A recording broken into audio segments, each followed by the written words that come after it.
நம்ம தமிழ்நாடு அரசு நான் முதல்வன் திட்டத்தின் கீழே எஸ்எஸ்சி, ரயில்வே மற்றும் வங்கி பணிகளுக்கான இலவச ரெசிடென்ஷியல் கோச்சிங் மற்றும் ட்ரைனிங் திட்டத்தை அறிமுகப்படுத்தியிருக்காங்க.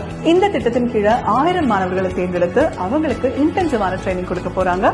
இதனுடைய சேர்ந்து அவங்களுக்கு ஒரே இடம், உணவு மற்றும் ஸ்டடி மெட்டீரியல்ஸும் கம்ப்ளீட்டா அவங்களே ப்ரொவைட் பண்ணிடுவாங்க. இந்த திட்டத்தினுடைய முக்கிய நோக்கமே ஒன்றிய அரசு பணிகள்ல நம்ம தமிழ்நாட்டு மாணவர்களும் நிறைய பேர் உள்ள போகணும் அப்படிங்கிறது தான். இந்த 1000 மாணவர்கள்ல 300 மாணவர்கள் எஸ்எஸ்சி மற்றும் ரயில்வேக்கு பயிற்சிக்கப்படுவார்கள். மீதம் இருக்க 700 மாணவர்களுக்கு பேங்கிங் கோச்சிங் கொடுப்பாங்க. இதனுடைய எலிஜிபிலிட்டி கிரைட்டீரியா, நீங்க டிகிரி முடிச்சிருக்கணும், 20 இருந்து 29 வயசுக்குள்ள இருந்தாலே நீங்க அப்ளை பண்ணலாம்.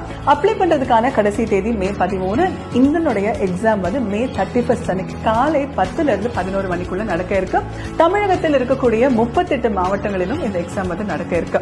எஸ்எஸ்சி, ரயில்வேஸ், பேங்கிங் போன்ற ஒன்றிய அரசுல பணிகளுக்கு போகணும் அப்படின்னு நீங்க நினைச்சிட்டு இருந்தீங்கன்னா நம்ம தமிழக அரசு கொடுக்கிற இந்த வாய்ப்பை மறக்காம பயன்படுத்திக்கோங்க. மேலும் இந்த விஷயத்தை மறக்காம உங்க ஃப்ரெண்ட்ஸ் ஷேர் பண்ணிடுங்க.